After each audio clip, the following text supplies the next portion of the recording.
Namaskar. The fifth secret of success is to control our organs. Sensory organs and motor organs, they are called indriyas in Sanskrit. There are 5 gyanendriyas and 5 karmendriyas, or sensory organs and motor organs. Gyanendriyas, ears, skin, eyes, tongue and nose, 5. Karmendriyas, vocal cord, hands, legs, genitals and anus. These are 10 organs all in all. So those organs, they are pulling us in so many directions. And we have to pull those organs in one direction, inside. And that is the fight of the spiritual aspirant. To learn how to control the indriyas. So pancham indriya nigraha, panchamendriya nigraha. This is Sanskrit definition. The fifth is to learn how to control the organs. And it is a fierce fight, because all our previous experience is about being hunters and gatherers. You go around in the world looking outside, searching for some objects of sensory gratification. But we have to go inside. Why do we have to go inside? Because inside there is something interesting. There is something precious. I think it has become clear from the previous discussions on the secrets of success that success comes when we manage to control our ego, and when we manage to obtain an access to the infinite spiritual power. The physical strength of a human being is very little. You know, prehistoric humans, they were not like lions, they were not like elephants, and their position was really pathetic. Whatever big animals didn't finish, they have to finish that one. But through the use of their intellect, they have become a dominant species on this planet Earth. Elephant is a great animal with a great physical power, but human being, a tiny human being, with not much but with a little intellectual power developed, can control this mighty elephant, mighty animal. Human being with a little more intellectual power developed can shoot the rockets with the nuclear missiles and basically can turn everything upside down. Very soon we will learn how to terraform the planets and make them able to support human habitations and whatnot with a little intellectual power. Similarly, likewise, spiritual power is stronger than intellectual power. Actually, all intellectual accomplishment, they cannot go just by intellect. To discover something, you cannot be only intellectual. You must be intuitionally developed. First, to get a spark, this might be like that. Then you employ your concentration, you employ your intellect, you think deeply, and then more and more becomes revealed to you. And then by using the previously discovered knowledge, the mathematics, the formulas, you substantiate those discoveries. This is how it happens. Without intuition, nothing happens. You can learn music, but without intuition, can you really make music? You cannot. It has to come from a deeper source. So it is clear that for the success we must make use of the greater power, especially when everybody around using intellectual power already. So to gain some advantage, you must come in touch with the spiritual power. So spiritual power is in the spirit, and it is deeply within. It is the life of your life, the spark within you. And you can anytime access it, you can touch it, but you cannot access it, you cannot touch it. Why? Because mind is moving outside in so many directions, through so many organs. It is going outside, searching for the objects of gratification, of the sensory gratification. You go outside, you connect with the limited objects, your mind starts to vibrate with the limited vibrations of those objects, and the mind becomes restless. That restless mind cannot be at the same wavelengths with the restful consciousness within yourself. To make use of greatness, you have to become peaceful. But to become peaceful, you have to calm down your sensory organs. You have to calm down your motor organs. You have to calm down your nervous system. So that is why Pancham Indriya Nigraha, to control the organs, is the fifth secret of success. There were many spiritual seekers. They were good at everything, but that fifth they were not good at. And then finally it may lead to the spiritual downfall if you're not developing this ability to restrain the sensory organs. How to restrain the sensory organs is the big skill. One important thing is meditation. Slowly, by spiritual practices. Actually, you just follow the code of spiritual practice and the code of morality. And slowly, this ability to restrain yourself will grow. Is already embedded in your routine, it is embedded in your conduct rules, and it is embedded in your spiritual practices. So slowly it will come. I just want to highlight a few things more. Of course, when you meditate, you develop the ability to restrain yourself. I remember when I started to meditate, it was a fierce fight between my organs and myself. I hear something, I smell something. Oh, if somebody is frying potatoes, it smells delicious. The mind doesn't want to go within at all. It wants to go outside and get the potatoes. So this is how it is. I remember we were in a training center in a monastery. We were training. We wanted to become sannyasis, the teachers of meditation, and we had to follow a very strict routine, and we would meditate quite a lot. And then one day there was some drama. Somebody say, "Remove that clock, it disturbs me so much." Then I objected. I say, "But why you are so angry at the clock? You have to withdraw your mind. You go, I am not as great as you are." It was so funny. Anyway, there was this conversation, different things we say to each other. But finally we had to remove this clock. But you will see that people who are developed in meditation, they're not disturbed. They can sit in a train as peaceful, as if they're sitting in the top of the mountain. They're not getting affected by the noises and smells all around, because they withdraw, they go inside. So this is very, very important. Another thing, we have to understand that sensory activity may be sometimes useful if the senses are engaged in something elevating. It is useful. In ancient times, Lord Shiva, who has created the secrets of success, he has also created many things. Amongst those many things is music, for example, or dance. One of his name is Nataraja, the Lord of the dance, the King of the dance, because he has invented the classical dance.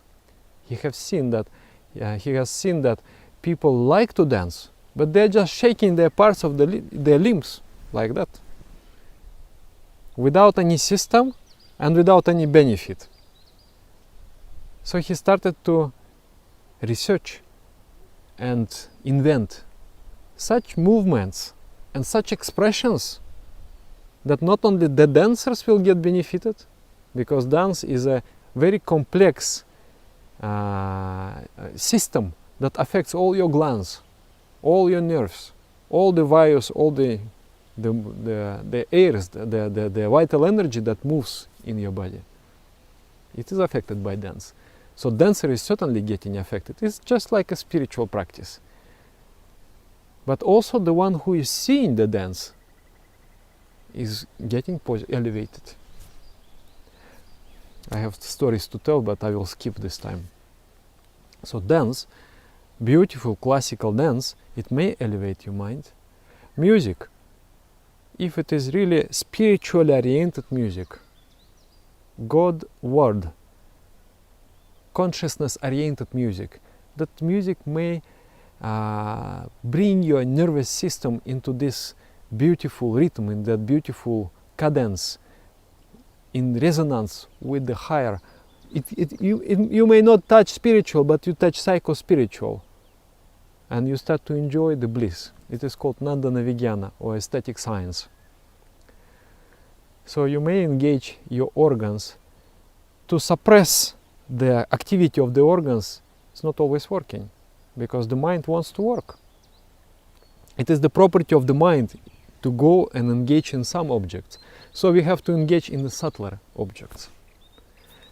And there are practices. So all the classical arts, music, painting, sculpture, dance, everything of that will elevate the mind with the help of the sensory organs. And especially the practice of chanting of the mantra.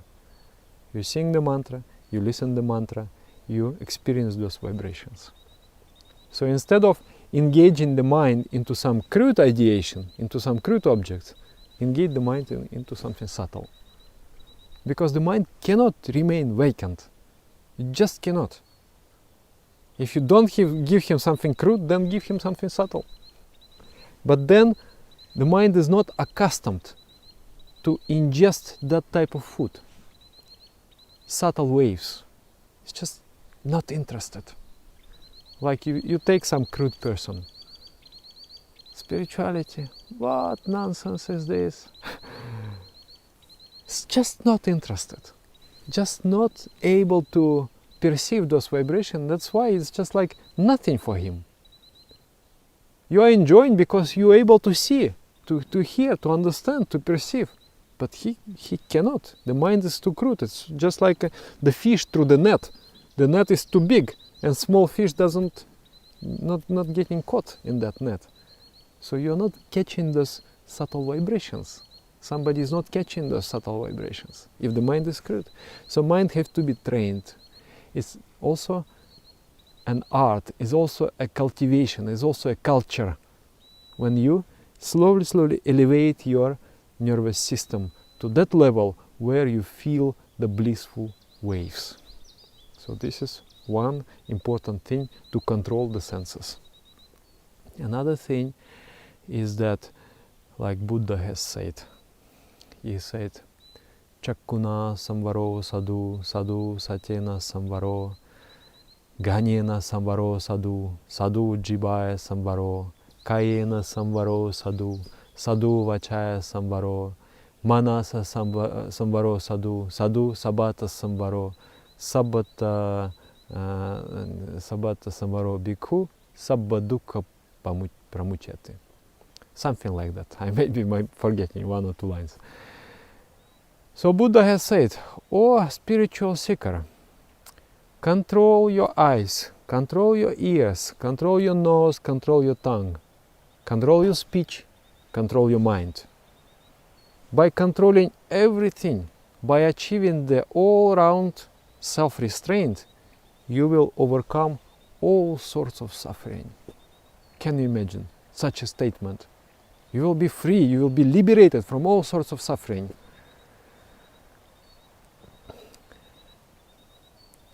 When you see something, your inner voice of the heart, your viveka, conscience, will immediately tell you, this is good, this is not good. This I want within my mind, and this is not good to have. But there is a fight. The nervous system of the body is very much, yes, we must have it in the mind. And your conscience, your subtler state, says, no, no, no, no, no, no. This crudeness I don't want. So here you have to develop the strength of the mind and also cleverness. You see something, you know, if I look little longer, it will excite my nervous system. The hormonal secretions will start, and it will be very difficult to withdraw, very difficult to restrain. So the first second I'm not affected, I just see. There is not yet that process started in my body. So that moment I have to turn away. At that moment only I need the strength of the mind. Turn away and forget. Or engage the mind into some other activity. So like that. If you develop that immediately, switch quickly. Don't allow 1 second, 2 seconds, 3 seconds. If you allow 1, 2, 3 seconds, then you're gone. The glands and the nerves will start to support that movement of the mind. So immediately, perceive something, understand this is good, then you take it. This is not good, reject it. So like that. That is the very simple, but it is great wisdom for spiritual seekers and for everybody actually. It is understood that those people who have self-restraint, they are respected in the society. There were these experimentations with the children. Children were offered, let's say, a piece of cake, and you can eat this cake, it is yours, or you may wait.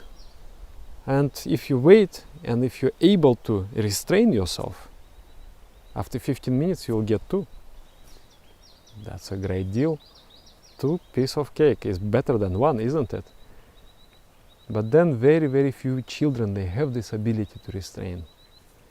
And those children which did restrain, later on in life they were observed, and it was found out that they have become natural leaders. They are doing well in their jobs, in their families, in fact everywhere. They have good relationships because they can control their senses. The mind is not crazy. The mind is governed with rationality. Of course, those people are successful. So by meditation, by taking a conscious decision, I am not going there. I am not going there. I am going inside, or I am going somewhere else. Also by postponing the pleasure, just like those children. You know, there is a rule. No meditation, no food. Don't break that rule ever. It helped me so much. I want to eat. I'm very much interested in food. Not only in filling my stomach, also in pleasure. I like to eat. But I'm not allowing the reward without the job done. So this is the principle. I will do something, I will earn it, and then I will get it. If you are getting it without earning, then there is no motivation to do anything. Why should I do if I'm getting all the time? So this science, I will only get when I earn it. This is also good. This is also important. So no meditation, no food. Then engaging the mind in kirtan or in aesthetic sphere, in music, in art, or especially in singing the mantra. This is best of best, because you engage your sensory organs into something subtle. You are not suppressing it. You're enjoying. You're getting aesthetical enjoyment, but at the same time you connect with the spiritual idea. This is important. Yes, and through this principle, if only that principle we are able to follow, then it is almost 100% guaranteed that we will not fall from the spiritual path. We will stay on the spiritual path. We will enjoy the spiritual path. We become more and more subtle, more and more successful. We become endowed with more and more spiritual power, with more intuitional power, with more insight, with more creativity. So, Pancham Indriya Nigraha, Pancham Indriya Nigraha. Fifth is ability to restrain the senses, the sensory organ and motor organs, the Indriyas. The next principle will be really important for the success. Next principle is about diet and how it affects our biochemistry, how it produces the body geared for success. So to achieve success, one must also learn how to eat properly, when to eat, how to eat, what to eat and what not to eat, what is conducive for success and what is counterproductive for success. Thank you very much. Namaskar.